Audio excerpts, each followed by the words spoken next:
The evangelical church has learned to consider itself Protestant. I was raised in a Baptist church, and we were taught that we weren't Protestant, that we were people that were outside of the Protestant movement, and we shared some things in common, but some things different.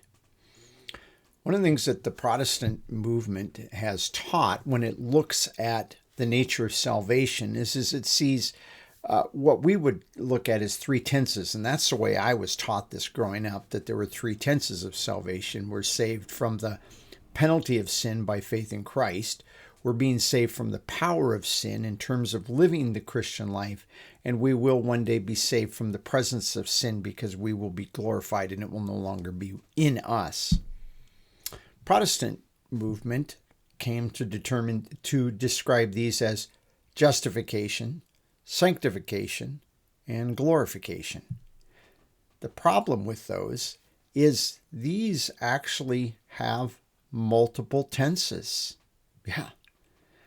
And so they're not adequate. We sometimes have to realize that justification is not all about the past, that sanctification is sometimes about the past, and the glorification is both future and the past. These are things that many people don't learn, and when you try to teach them about the tenses of salvation, they're saying you're talking about justification, sanctification, and glorification. And I'm like, no, not really. We're going to talk about justification today because it's a big issue in the book of Galatians. Galatians chapter 2, verse 15 is where we're going to put in. I'm Pastor Tim Holscher. We're surveying through the New Testament. We're surveying through the issue of the book of Galatians, which has to do with whether believers are going to mature by the ministry of the Spirit or by the law. And justification is one of the key words in this letter. And so verse 15, Paul says, we are Jews. So he's using himself as an example here. We are Jews by nature, talking to Peter, and not sinners from the Gentiles. Nevertheless, knowing that a person is not justified, that's our word for justification, not justified. This is a present tense verb. Now, I recognize tenses have a lot of breadth in the way that we use them in Greek, quite a bit different than the way we tend to use them in English. And so I realize that with this, some of you might go, well, wait a second, you're being dishonest with the present tense. But I think when Paul's talking to Peter here, he's just outright saying, just in a very simple manner, a person is not justified by works of the law, but through faith in Christ Jesus. Is he looking back at the past, or is he talking to Peter about our conduct right now? Because see, that was the issue going on at that time, is how are people supposed to live? How are these people supposed to live? And this has to do with Peter visiting the church in Antioch after the meeting in Acts chapter 15. It says, even if we have believed in Christ Jesus so that we may be justified. Again, present tense. We have believed in Christ Jesus, justified by faith in Christ, and not by works of the law, since by works of the law no flesh will be justified. Now, justified here, he switches over to the potential. He looks at it with an aorist tense, but and you don't need to learn Greek, but I'm explaining these. He explains this in a way that looks at something that potentially could happen. It's the way that this is used. And he says, since by works of the law, no flesh will be justified. It's never that case. And he's talking about before God. But if while we are seeking to be justified, so we're looking to achieve this, going back using a similar construction to what he used here in the last verse, he says, we ourselves have been found sinners. Is Christ a servant of sin? Far from it. For if I rebuild what I once destroyed, I prove myself a wrongdoer. In other words, I'm the wrongdoer, not Christ. Not Christ. So again, he's talking about Christian living. He's not really looking at the past. But that's the way most people look at this, as though Peter's pointing back to our past. But I believe he's also talking to Peter primarily. This is Paul talking to Peter. He's talking about our conduct. Because Do we keep law to be righteous before God today? Do you keep law to be righteous before God? No, that's exactly what Paul is getting at. We don't do that. I want to go over to Romans chapter 5, and we could look at a number of passages in different places, but Romans 5, therefore having been justified. I think you can see it even in English, having been. This is a form, this is what we call the aorist tense here. It's a participle. And he says, having been justified by faith, we now have peace with God. Having been justified is looking to something in the past. So there was a point in time in the past when I, having believed the gospel, that I was declared righteous. That's what the word justified means. And when that happened, when I was declared righteous, it set me in a situation where now as I come to God, as I relate to God, there's peace there. There's no hostility. That's all been taken care of. But this is clearly looking at it as something that has been accomplished. It's past when he sees this.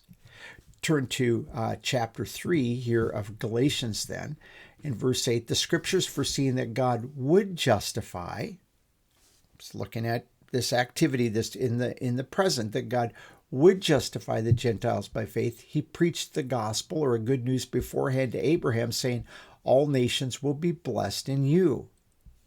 Now, he's not saying he preached the gospel because he didn't tell him, hey, Abraham, your seed, they're going to become a man. It's going to die on a cross for sins of the world, be buried and rise again, and people are going to be saved by faith in him.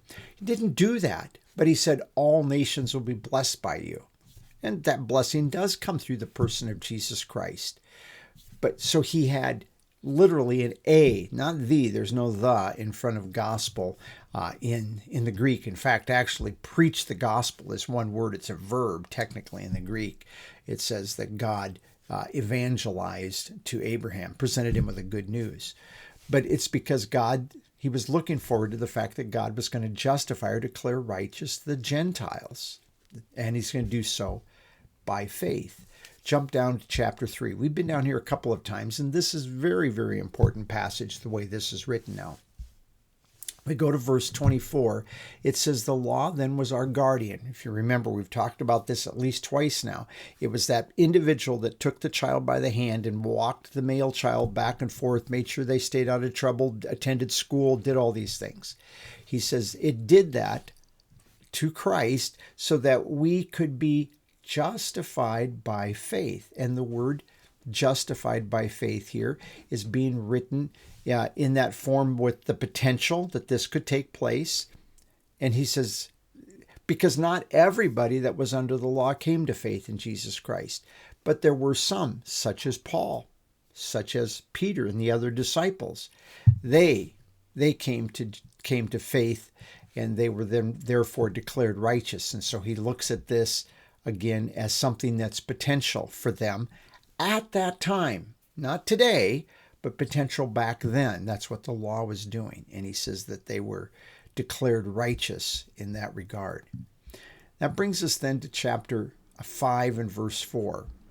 And he says, you have been, we talked about this the other day, severed. That it's not, NASB severed is not what is what the word means. The word means to be rendered idle, to be made idle, not doing anything. You're rendered idle away from Christ, you who are seeking to be justified. Now, this form of the word justified is just a very plain, again, simple present tense verb. He says, this is what you were looking for. You were seeking to be justified by law. Now, if we're talking about justification eternally before God, that took place in the past when they believed the gospel. Do you think these people don't know that? No, they do. But the emphasis, the use of the word justified in the present tense is looking at a present tense justification, and that's what they're seeking.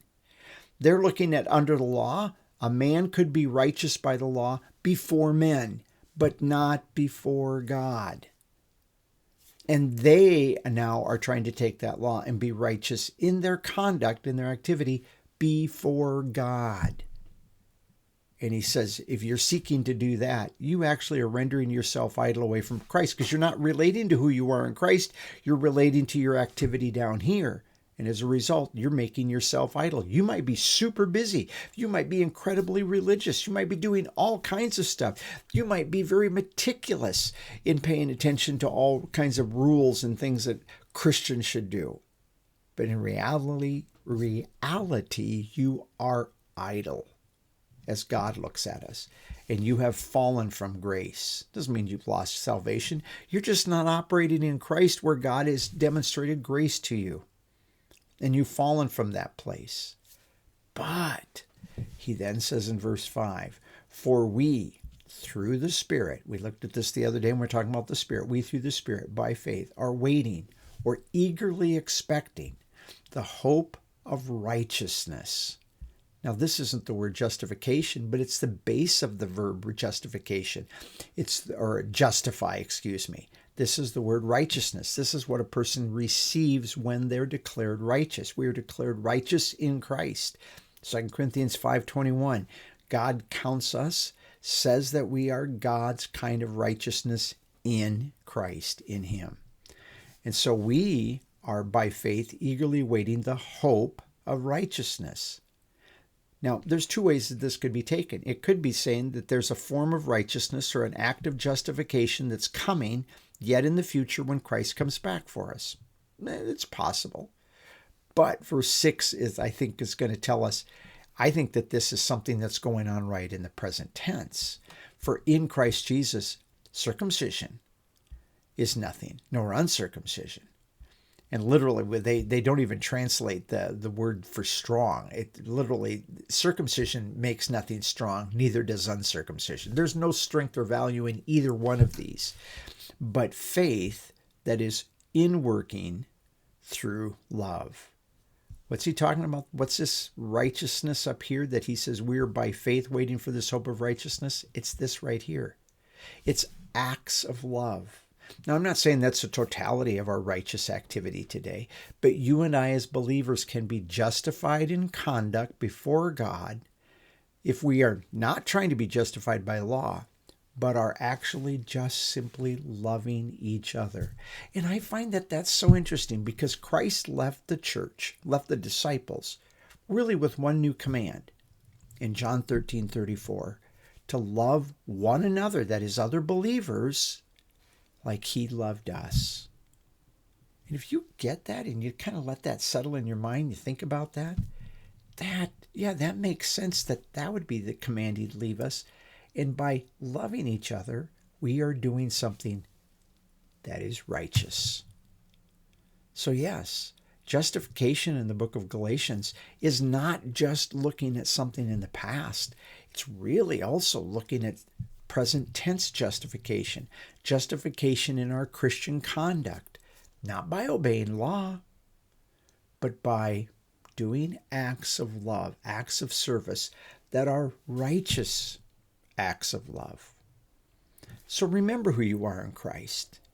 Pay attention to the opportunities God puts in your path that you might have the opportunity to do righteous acts of love towards other people. Have a good day in Christ, and as always, thank you for joining me.